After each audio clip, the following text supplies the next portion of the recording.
One of the questions I get the most is, how do I get commissions? And it is not a question that can be answered in a simple sentence, because so many aspects go into it. So in this video, I'll try to cover them all. Hello friends, it's time to talk about art commissions in 2025. Today we'll cover how to establish if you're ready to start, how to create an aesthetic commission sheet, how to advertise yourself, how to talk to clients, and social media do's and don'ts. Specifically, the last two subjects for me are extremely important, actually essential when it comes to commissions of any kind. And I haven't seen many artists talking about this very often. So I'm gonna cover all the basics first and then we'll move on to those important topics. So stick to the end of the video if you're curious about my opinion. First thing you need to determine when thinking of starting commissions is, are you actually ready? Not only skill-wise but also mentally.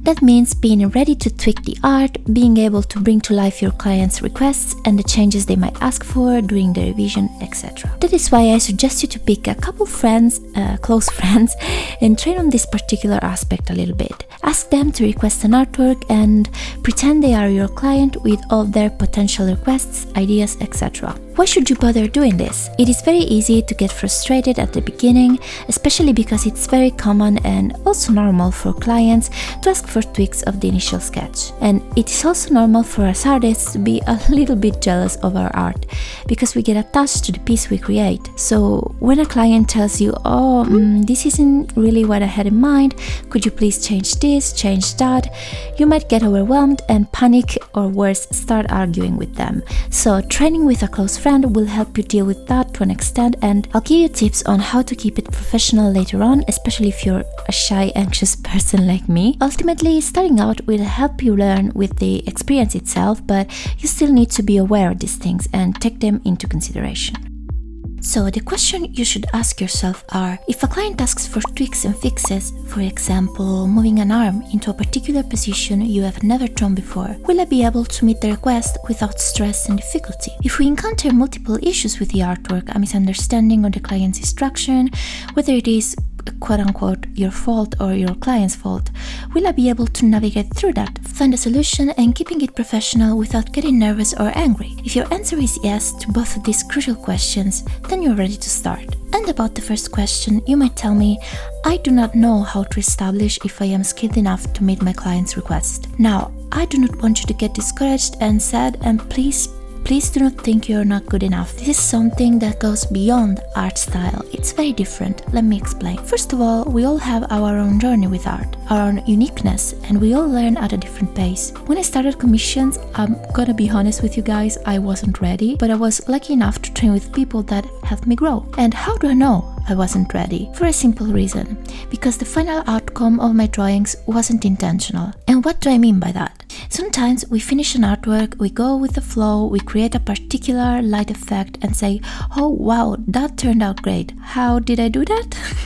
It has happened to all of us, and there lies my point. Are you able to recreate it? If I go back 7 years, I can tell you that in most of my drawings I went with the flow, which is fine, but since I was still learning, sometimes I didn't know how to recreate an effect I did, for example. And that's what I mean by being intentional. And if you're still finding yourself, your style, your way of doing things, I would say to postpone offering commissions for a little bit, at least till you can confidently say to yourself, I am still learning, yes, but now I know what I'm doing. And please don't forget that we all learn every day, even the most famous, important artists of the world. One thing that helps immensely is to set up a nice terms of service page. This is where you are going to write all your important information that you want the client to be aware of and accept before proceeding. And this is a crucial step that you do not want to miss, because people might DM you only to ask for information and then maybe won't proceed with commissioning you. And that is completely normal too. You don't want to spend hours typing the same things over and over again. Your terms of service page need to include general information, so how you work and your process, payment information, your preferred payment service, your currency, etc. Anything you consider essential and necessary, obviously personalized for you. Here's an example of mine for you to reference if you wish. Try to use a basic font and divide every section. It should be easy and fast to navigate. Don't write too much, otherwise the chances of your client reading the whole thing will be very low, Unfortunately, short, concise sentences divided by section will do the work. Make sure to include an average delivery time for the piece. I always put a longer time there, even if I'll end up taking way less time to complete the artwork. This gives you peace of mind, and if anything happens that prevents you to work on a piece for a couple of days, you'll be covered.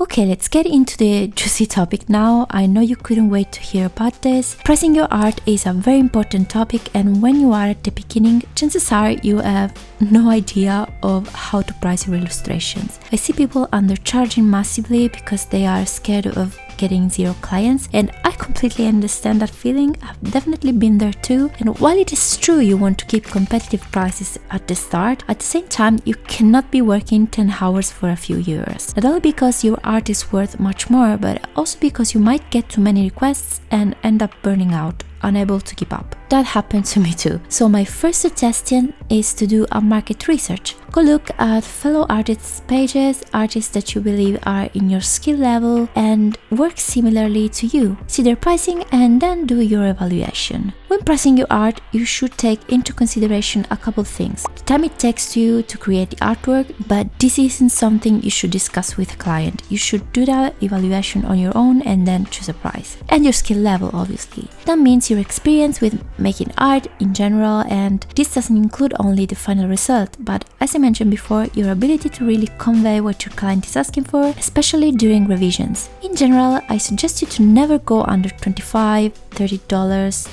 or euros for a commission, and this includes simple sketches too. So let's recap quickly. Do your market research and compare different fellow artists' pricing. That helps immensely. Keep less choices at the beginning. Do not undercharge. To be completely honest with you, there is really not a rule for pricing your art. You could potentially price it however you wish, and I will never look at your art and say, this is how much your art is worth. This is something you and only you know. My only suggestion is to keep your pricing a tiny bit lower and competitive at the beginning, and slowly increase them as you improve and get more requests. So now that you have established your pricing, it is time to create your commission sheet. I usually create a curated graphic for social media, and as I said before, my suggestion and opinion is that it is best to keep it simple and easy to navigate. You want to showcase your art in this graphic in a way that decorates it and it is informative at the same time. In my case, I mostly do character designs, so I don't focus much on backgrounds, environments, etc. So what I usually do is have a main page with a clear full body illustration that I then divide in 3 parts for the different options that I offer. At the beginning, I suggest you to offer less artwork options. For example, headshots, half body and full body artworks. If you wish, you can also offer sketches, but I would avoid to do headshots, half body and full body division for sketches. In my opinion, it's not necessary and creates useless confusion. Choose a pricing for a sketch in general, no matter the size. So I would keep these 4 essential options at the beginning. And around the design, use other pieces of yours that have the function to both decorate and showcase a complete rendered artwork. Chances are your potential clients already know your art very well if they've been following you for a while, but it is still important to show exactly what they are going to get by commissioning you. Keep the design simple and in line with your aesthetic. I have a couple fonts that I use everywhere in all my content that makes things consistent, and people will recognize that it's you immediately. You're pretty much defining your branding. This makes people resonate with your aesthetic eventually and wanting an artwork from you.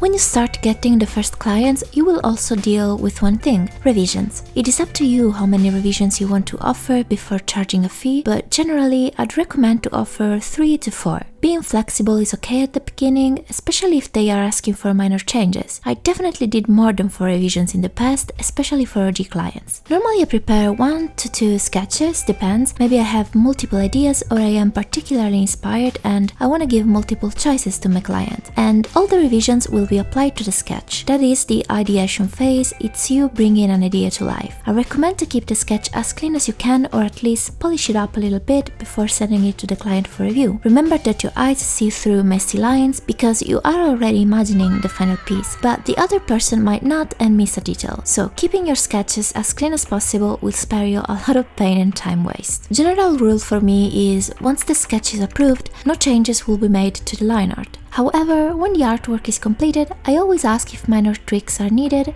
for example, changing colors or adding/removing small details like earrings, makeup, etc. I am pretty flexible with that, but this of course is up to you and your workflow. My way of drawing allows me to apply these changes, but of course if you work on a single layer, for example, that would be much harder, so make this choice accordingly to your workflow. As for payment, there's not that much to say. Always, I repeat, always get paid upfront, especially for casual commissions like this. Please don't be afraid to ask this and don't forget to disclose it in your terms of service. The chances of getting scammed on the internet are always there, unfortunately, so please do not fall for it. The only exception I make is for very big projects. I'm talking over 350-400 euros, and still I allow to split the payment in half. Never send the final piece till all the due amount is paid. To avoid clients messaging you to have updates about your work, I suggest you to create a Trello board. Trello is a website that allows you to plan and organize your tasks neatly, but in this case we are gonna use it for casual clients more than for you. It is a fun way for them to track your progress on their commission. This isn't mandatory, but you can also decorate it, have different sections, whatever you want your clients to stay up to date with. One of the questions I get the most is how to advertise yourself and actually get clients, and my entire experience revolves around social media. I started my art journey on Instagram and later on Twitch, which played a big role too for a little while. I used to stream my art process and eventually my viewers also became clients. Some of them still are today. Now, things have drastically changed, especially on Instagram, because it revolves much more on video content now. I know many of you might not enjoy that, but truth is that if you want to sell your art, you need to advertise it, otherwise nobody will know that you're offering commissions. So we need to work around social media and adapt, in a sense. If you have no idea where to start with video content and you'd like to, watch my video about that. I teach you some tips to film your art fast and effortlessly. Some people say that today is much harder to grow on Instagram, which is true to an extent, but not impossible. Chances are that you already are on social media like Instagram or X or TikTok, and I have some growth suggestions that will help. Little disclaimer first, if you find yourself in my quote-unquote don'ts, please don't be sad. These are very common things I see and easy to fix. There is nothing wrong with you, it's just how we are normally used to treat social media. But if you want to be more professional, you need to adjust a couple things, so hear me out. First of all, your name. It has to be easy to read and search, so avoid too many symbols that make it harder for people to look you up. Be professional. This means avoid sharing extremely personal stuff. Of course, you can talk about yourself in your stories maybe, or share little anecdotes about your life, but never go too personal with that. Oversharing is never good, both for privacy and safety reasons and for professionalism. The way you present yourself is extremely important. It might make a difference in a potential client contacting you or not, so keep that in mind. And I know this will probably sound a bit harsh, but avoid complaining on your page about things like algorithms not working, about social media in general, about your followers and things like that. You might post a video or a picture and it might not do well, and it's fine, moving on. It happens to everyone. That is unfortunately the nature of socials, and complaining about it will not result in growth or more commissions. In a sentence, do not use social media like your private, intimate life diary. If you want to do that, I suggest you to create another personal account to share with your friends only, and this doesn't mean that you have to be fake. You want to be yourself, just avoid oversharing and negativity in general. I will cover this more in depth later on, so stick to the end of the video. Posting regularly is extremely important too. You can share your whips, finished artworks, sketches, ideas and concepts. From my experience, I can tell you that people really enjoy seeing the backstage of an artist's work and your creative process. That is inspiring to see, and it is like a little window inside your mind. So don't stress about posting only complete and rendered artworks, because that isn't super realistic unless you work very fast. Take pretty photos, share little speed paints, the choice is yours. Needless to say, make sure that the images you post are high quality. all of these suggestions are valid for every social media platform, not only for IG. That being said, besides social media, there are other platforms where you can offer your commissions. Platform built just for that, like Vision, which is a website where people can commission you directly from there. It's like a marketplace but for real artists. I have to be honest, I haven't tried it yet, but I know many people who use it and enjoy it, so that is another option if you really hate other social media. Let's assume you already have your commissions open, a proper social media account, etc. You get your first DM from a client asking for information. Well, my answer is always keep it professional but friendly. Say hi, answer their question, show that you're available for any other questions and clarifications, and the conversation might be very linear, so they choose the piece they want, you send them your TOS and make sure they read it, send the payment, start working. Chances are though that they'll have more questions about pricing, or they might need additional details that requires an extra fee. For example, a pet. In that case, it's important that you do not appear indecisive in your reply. So you can say something along the lines of course you can add a pet, that would come with next euro fees. Let me know how that sounds to you. Or in case of a negative response, unfortunately I do not draw pets at the moment, just simple character designs. Let me know if you'd still like to proceed. Do not be pushy with your clients. Do not negotiate prices. The only time I do is when they are ordering many artworks at once, so I offer a package price. But in that case I would say, since this is a big project, we can do a custom price. In your case, it would be X euros, which can or cannot include a little discount, that is up to you. On the other hand, if someone starts asking you for discounts, being pushy with you, do not bother answering anymore. Just politely say goodbye and conclude the conversation. Your time is worth much more, do not waste it arguing with people who do not respect you and your work. On that note, you might receive many DMs of this type. Yeah, those are scams. Pretty much always. As you can see, there's a pattern. They will end up sending you a picture of a random cat and then ask for your bank infos, so don't bother. Beforehand, we talked about how to professionally run your social media account, and there is another important side of that. Things that, in my humble opinion, you should avoid doing to keep a peaceful platform and community. One thing in particular is related to commissions, and I see it done too much, which is posting screenshots of private chats with clients. Now, unless it is to spread awareness about a scammer, and I wouldn't do it in that case anyways, since these scammers often use different accounts, so it's still completely useless. This is something you should never do in any case. Doesn't matter if you're on the right side of the conversation, you really should never get to that point where it gets ugly with a stranger on the internet. As I said before, politely end the conversation, it's not worth it, trust me. If you realize you're not getting along or feeling uncomfortable working with a person, give them a refund and move on. I see people posting screenshots of small minor misunderstandings with a client. That is a no-go. I understand people might do it to get opinions, and I am sure you're coming from a place of anxiety maybe and look for reassurance, but the only thing that shows is that you're unable to handle this type of conversations, and also violates the confidentiality of a private chat, which might end up in a potential future client not DMing you, scared that the conversation might end up in screenshots for everyone to see. Did I have bad experiences before? Yes. Was I scammed before? Also yes. We learn and move on. And all these things need to be handled in private, at least in my humble opinion. So these were my 2 cents that I wanted to share with you guys. I know many people like to do all of these things I said to avoid, and if this is how you want to present yourself, if this is part of your personality and you want to share your feelings on social media, please go ahead, but keep in mind to avoid oversharing, just for your safety more than anything. In conclusion, I hope this video answered most of your questions, and I'll be honest with you because I know you'll probably ask me in the comments.